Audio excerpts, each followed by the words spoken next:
VCY America presents Crosstalk, a nationwide call-in program discussing issues that have an effect on our families, our communities, our churches, our nation, and our world.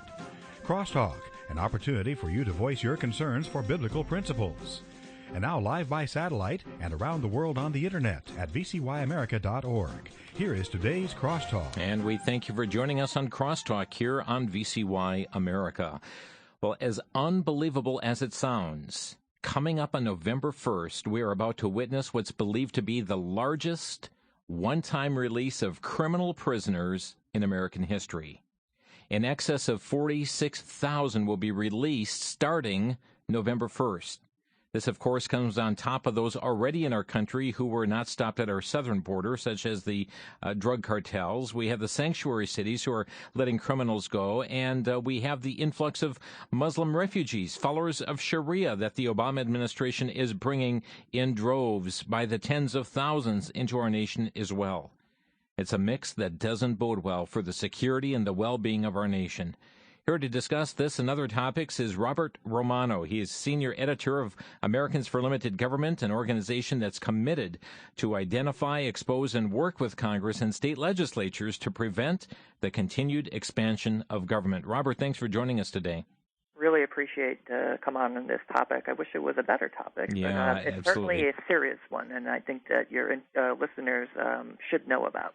Well, just before we talk about this upcoming criminal release, there's a couple of rather important issues that have happened, transpired within the last 24 hours that we want to briefly cover. First of all, everybody was watching this morning as Vice President Joe Biden went into the Rose Garden there at the White House announcing that there's just not enough time for him to mount an effective campaign for the presidency. Did this announcement surprise you, Robert? And what impact is this going to have on the Democratic nomination? I think it is a surprising announcement. Most speculation, particularly here in the D.C. area, had been that he was about to throw his hat into the ring, to step forward and say that he's not running. Well, the obvious beneficiary there is Hillary Clinton, as Biden was viewed as probably the most viable potential challenger for her, but it also inures to the benefit of Bernie Sanders, who now is the most viable alternative to Clinton. And so it should be interesting to see how that plays out. But obviously the Team Biden thought that they wouldn't be able to overcome Clinton. Otherwise, they would have been throwing their hats in the ring right now. Or they don't believe Clinton's going to self-destruct over Benghazi or the email servers. So that announcement, again, folks, coming this morning from the Rose Garden. Joe Biden is not going to be mounting a bid for the presidency. There's another issue, and this, I guess, impacts more Republicans at this time, and that's the battle going on, the consternation, I should say, within the House of Representatives, who's in search of a speaker now after John Boehner announced that he is stepping down. Next week, the House is slated to be voting on a replacement, but the chair of the House Ways and Means Committee, Congressman Paul Ryan here of Wisconsin, tapped on the shoulder to run for this position. It's a position, he said, time and time again. As you know, Robert, he said, I don't want this position. Yesterday, he held this news conference in which he said he would run, and then he listed a set of demands. And my question is this, is it rather unusual for demands to be laid out for somebody running for this position? And your thoughts about his announcing he would run for Speaker? Maybe behind the scenes, this is how it's normally done, so it is surprising to see it play out in the public theater, where he is demanding that he will run, but only if nobody runs against him, basically, right? All the caucuses of the House have to endorse him. Mm-hmm. And before a single vote has even been cast, which on one hand doesn't show a whole lot of confidence in if he were to run contested, that he would even win, or could he even get to 218 votes on the floor, which is why presumably Kevin McCarthy, the current majority leader, didn't run. So yeah, I think this is bound to backfire, particularly with conservative members of the House of Representatives who have drawn a line in the sand and are saying that we do need a new leadership, and now is the time for that. But it should be the person that can actually lead the entire House, not the one who can blackmail the entire House into supporting an uncontested bid for Speaker, which is probably not good for the conference at this stage. And that said, Paul Ryan is Ways and Means Committee chairman right now, but he was also a vice presidential candidate. So perhaps will he be the kind of speaker that the American people can hold accountable? Or because he was a former vice presidential nominee, does that kind of create a cult of personality and a circling of wagons effect against what might be a liberal voting record? Or is he going to continue to make deals with the House Democrats to pass major legislation, which is what the Boehner tenure of Speaker has been about? No bill really of any import and passes without House Democrats. And so is this just another majority and name-only style speaker that we're going to see, where really the true majority is House Democrats plus a handful of Republicans getting major pieces of legislation onto Obama's desk? One of the demands that Congressman Ryan made is for a change in the House rules to overhaul what is known as the motion to vacate the chair. That's a parliamentary move that members can use to try and oust the speaker. But one member of the Freedom Caucus said, no, I'm sorry, this is a non-starter. And we also have Congressman Hulskamp of Kansas that has said that Congressman Ryan has laid out unacceptable conditions. The Freedom Caucus, they're saying, is going to be necessary in order to have, to carry the vote of whoever's going to. They've endorsed somebody else right now. But do you believe that the Freedom Caucus is going to get behind Congressman Ryan? Not with those types of demands, and maybe that's the point. One gets the impression that Congressman Ryan does not even want to be Speaker. For starters, he said he didn't want to be Speaker. Many times, yes. And now he's laying out these demands that House members are saying are unacceptable. So there you go. He's a non-starter. Next, who's going to actually run for Speaker? That would be my question. Let's turn the page on Mr. Ryan. He doesn't want the job. Robert Romano with us here today on Crosstalk. And Robert, we invited you on the program today to talk about the significant upcoming criminal release. Some are saying this is the largest one-time release of criminal prisoners in American history, with the start of that release to begin November 1st, just a little over a week away. If you would, just give us it's hard to get a grasp on this issue. Give us some of the background first. How did we get to this point? Well, last year, the U.S. Sentencing Commission, which is supposedly an independent agency, although it is a stock full of Obama appointees, announced that it was going to start to release criminal drug offenders, about 46,290, starting in November 1st. That change took effect, however, 1 year ago because Congress failed to act to stop it. Basically, it's something written into the U.S. Code where the Sentencing Commission does have discretion. So this is something Congress gave away its Article I responsibility to set sentencing guidelines in 1984 when this commission was created. But that being said, the result of the retroactive reductions of sentences will affect about nearly 50,000 criminal offenders. Now, according to the U.S. Attorney's Association, this is not low-level possession drug offenders. These are actually drug traffickers. So one assumes some gang involvement here. There could be additional gun charges when they were committing the felony that resulted in certain additional sentencing that came on top of that. Just a little context there. Now, in addition to this, the Senate wants to get in on the act, and they have their own piece of legislation, bipartisan, that would release several thousand more criminal offenders, including those who had been sentenced for dealing crack cocaine. So we're talking about crack dealers that they want to let go early. That's on the about 6,500 under the Senate legislation, which is not covered under the current regime of retroactive reduction. Let me just stop you there, because what I'm hearing you say is that the Obama administration is trying to release over 46,000 criminals in this regard, but the Senate, controlled by conservatives, so-called, are saying, no, that's not enough. We're actually wanting to expand that. Is that what I'm hearing you say, that they want to expand this to also include crack dealers as well? That is correct. And this should reduce when all is said and done, this should reduce the federal prison population by more than 25%, spread out across all 50 states. And you're going to have about 50,000 or more felons hitting the streets. Now, let's just assume for a moment that the murder rate per 100,000 in 2013 was 4.5. So for 50,000, that should be 2.25, sad to say. And even if these, former or these convicts coming home all resulted in exactly the same murder rate, you probably see about 2 murders come from these released criminals. Now, would you want to be the member of Congress who voted to release the prisoner that ended up going home and killing somebody? Absolutely not. I mean, this is just politically, if there is no other calculus that a member of Congress or a senator in your listening in radius were to consider, it would just simply be how politically stupid would it be to do that, and to know what the outcome is going to be just based on FBI statistics data of what the murder rate is.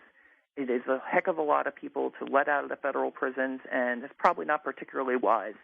And it will become politically toxic the moment the recidivism is, frankly, through the roof. Within 5 years, it could be upwards of 50% will be arrested again. So won't these? They're not. We can talk about normalization of drug laws or legalization or decriminalization on a going forward basis, and that's probably a legitimate debate to have given the current context. But the idea that you're going to go backwards in time and empty the federal prisons, I think, should be a non-starter with Congress, and certainly should be with the American people if we don't want to have all these drug traffickers hitting the streets. Yeah, and I think that the word is important, traffickers, because we're not just talking about people who got caught using drugs, but many have been convicted of the trafficking, the transporting, the delivering of substantial quantities of dangerously addicted substances. We've got weapons charges on several of these people, too. And so we're just, in essence, going to be turning them on the streets? It doesn't sound like a good idea. And in the context of the current gang problem we see in our cities right now, in the context of Mexican cartel members on the streets, in the context of Obama letting in the so-called Syrian refugees, and then you have the exploding, kind of crime problem going on right now, and the urban centers are going to be degraded. This is going to hit the people who will be hurt the most by this. Are those who live in the cities, and in particular the inner cities. This is going to make us less safe. And we know that on a statistical basis. And so you let more criminals on the streets, what should happen? Crime's going to increase. Folks, this is unbelievable, but it is happening, and it's set to begin on November 1st, 2015. We're speaking with Robert Romano here today on Crosstalk. He's senior editor of Americans for Limited Government. They are committed to identify, to expose, working with Congress and state legislators to prevent the continued expansion of government. Here we have government coming in at this point and saying, we're just going to let all these criminals go. We're going to reduce their sentences. 46,000 beginning on November 1st. We're going to take a quick break, and we're going to delve into this topic just a little bit more in detail as to the absurdity of the actions that are being taken here, not only by the Obama administration, but by the United States Senate as well, who wants to expand this to also include those that have been involved with crack cocaine. We'll be back in just 1 minute. You're listening to Crosstalk on VCY America.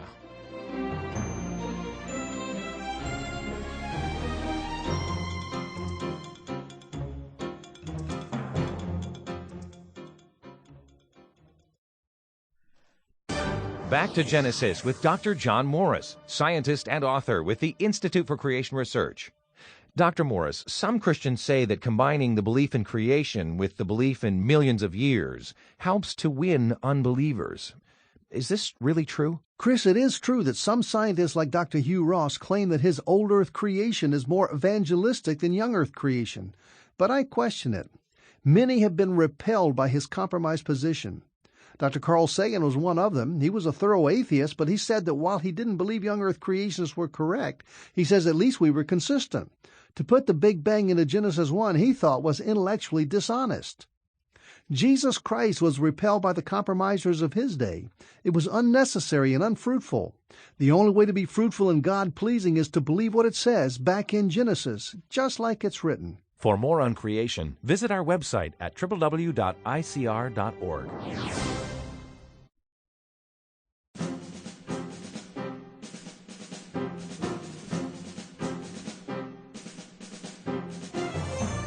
You're listening to Crosstalk on VCY America. Robert Romano is our guest today, senior editor of Americans for Limited Governments. And folks, this is crazy. I mean, what is going on here, where we have the release taking place in excess of 46,000, and in essence, the United States Senate said, "Hold on, that's not enough. We want to have even more released on top of this." This is very, very absurd. Let me ask you this, Robert. Congress had an opportunity to act. They just never did? Yeah, they would have had to undo the Obama Sentencing Commission action November 1, 2014. That date has come and gone. I don't recall any major push behind that from members of Congress. And so they had an opportunity to speak out on this, and instead we see that their true intention is to pander to the released criminal population that will be hitting the streets by saying we can go even further. And again, this is very foolish. It runs the risk of increased crime, and the members of Congress who support it, I imagine, will be held responsible when these crimes, if they happen to be particularly atrocious, occur. Are the prisons so overcrowded that we have to take this step? Well, supposedly, get this.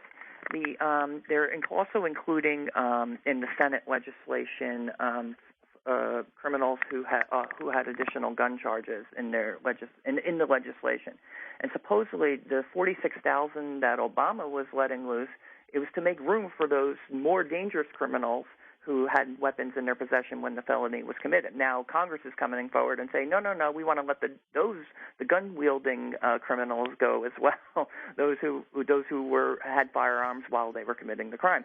Now one can discuss again whether that's a good policy or not on a going forward basis, but I doubt we need to empty the prisons by up to 25% or more in order to find out if it's a really, really bad idea. Will these 46,000 all be released at one time? No.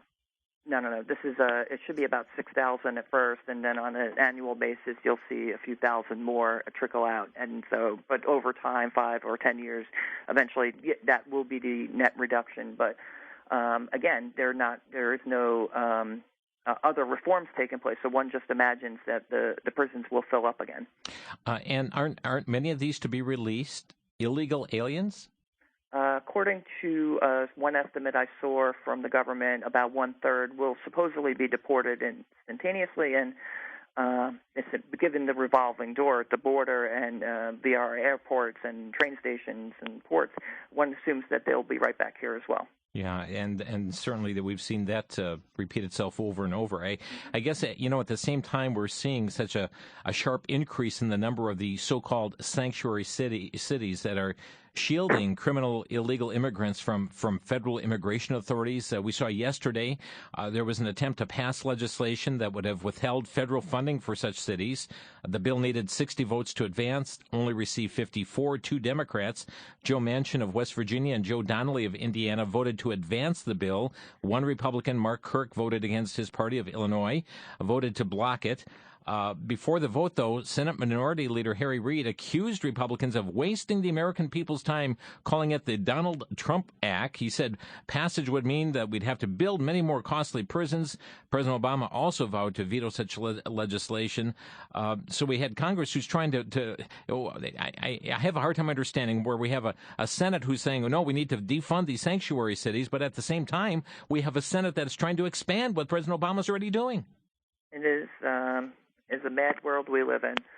But very seriously, the sanctuary cities, defunding those, denying federal funds to cities that refuse to enforce federal immigration law and to cooperate with federal officials in expediting the deportation of illegal immigrants, I think is obviously the wrong policy approach. And frankly, there aren't enough federal agents to police the vast territory that we're talking about here. And without local enforcement cooperation, it is an impossible task, impractical, especially when they actively shield the illegal immigrants. It makes it that much more, in some of the most populous areas in the country, it creates these havens and it creates an incentive to move there. And without without a federal approach, a true federal approach of federal, state, and local officials working in tandem, we will never get a handle on the illegal immigration problem in this country with millions of people who shouldn't be here. And about half of them are overstaying their visas. The whole system's a mess right now. The least Congress can do, and we applaud the Senate's action to attempt to defund these, is to attach it to the upcoming continuing resolution, omnibus bill. The point is that federal funding for the discretionary side of things is going to expire on December 11th, and attached to whatever legislation comes forward, they could try to defund the sanctuary cities and dare Obama to veto it. Yeah, and I guess we have seen, though, a lot of capitulation even here just weeks ago when they were up against such a continuing resolution at that point, and more and more there's just the kicking of the can down the road here. Well, they need to fire those rifle shots. Now, he's not going to veto every single spending bill that comes to him that has a defund on it. This is nothing new. And you want to go back to the 80s and the appropriations legislation. Democrats used to send Ronald Reagan. Every other section was none of the funds in this section shall be used for do X, Y, and Z. And there are those policies that the Republicans could be fighting against. Sanctuary cities could be one of those. There's a litany of things. There are hundreds of things that you could defund in that context, and they ought to be. Just off the top of my head, maybe they should be defunding the criminal release program. Yeah. Robert, you earlier in the interview, you alluded to the Obama administration flooding our cities right now with MS-13 Mexican cartel members due to the failure to secure our borders and failing to enforce our existing immigration law. And at the same time, we're bringing in tens of thousands, some have said hundreds of thousands over the years to come, of Muslim refugees, many of whom are likely to be adherents of the Islamic State or Al-Qaeda or people who follow Sharia. Well, one hopes they're fleeing those folks, or those terrorists, I should say. One hopes. But hope is not a strategy. And the fact is that the situation, the dislocation in Syria, in Iraq, has occurred as a result of Obama's decision to withdraw from Iraq prematurely, and against all of the advice of everyone who knew about the situation on the ground, that power abhors a vacuum, and it was filled in rapidly by Sunni extremists known as Islamic State, and they have designs to, take over that entire area. And it would have never happened if the U.S. military had left a presence on the ground. All over a status of a forces agreement, and frankly, a fraud on the part of the Obama administration that somehow this had to do with the fact that U.S. service personnel could be prosecuted in Iraqi courts. Well, guess what? In every status of forces arrangement we have in South Korea or Japan or Germany, if U.S. service personnel go off base and they commit a crime, they're held liable. There is no protection. It doesn't matter what country you're in, including Iraq. It could happen in Japan. It could happen in South Korea. It happens all the time. There's just that many people on the ground, and there's a certain crime rate there. It's just a fact of life. And the fact that we didn't leave a force on the ground because of that, when every other status of forces arrangement includes that provision that U.S. personnel go off base, they commit a crime, they're held liable, that shouldn't have been a sticking point, frankly, strategically. And then you look at the strategy of it all. And then in the meantime, you have the whole situation in Iran. Strategically, you would have had U.S. troops in Iraq. You had U.S. troops in Afghanistan. It seemed to me that Iran was encircled, and now Obama has this new nuclear deal with Iran that may not be very wise and could result in Iran getting nuclear weapons. And there's no deterrent against doing so because we withdrew our forces from the region. So much for containment. Even the Democrats in prior to the Iraq War were saying that, well, Iraq is contained. We have, you have a sizable force arrangement. You recall we had forces in Saudi Arabia at the time. So we've lost all the deterrent against Iran. We've lost all deterrence against the Sunni extremists, the Islamic State, who's now taken over vast regions in Syria and in Iraq. And then all the refugees are flooding back into the United States and into Germany and into Europe. And this is creating a huge problem. So what do? We treat the symptoms. and we do nothing about the policy, which is, frankly, getting people killed, is resulting in tons of atrocities. Our hearts go out to, our allies in Kurdistan and in Iraq. People, our service personnel, men and women, died on the field with these Iraqi soldiers whose homes are gone now. And that's what, if we were fighting for freedom in Iraq, we seem to have forgotten why we went there in the first place. And and Obama certainly took no responsibility for the fact that we sacrificed so much to stabilize that country, only to see it thrown away like a piece of garbage. These were real people, who fought on the side of freedom in Iraq, and they are being butchered right now. Yeah, and as we bring this matter home here again with the release, and I'm looking at the combined impact here, the combined effect, where we have the release of starting November 1st, the start of the 46,000.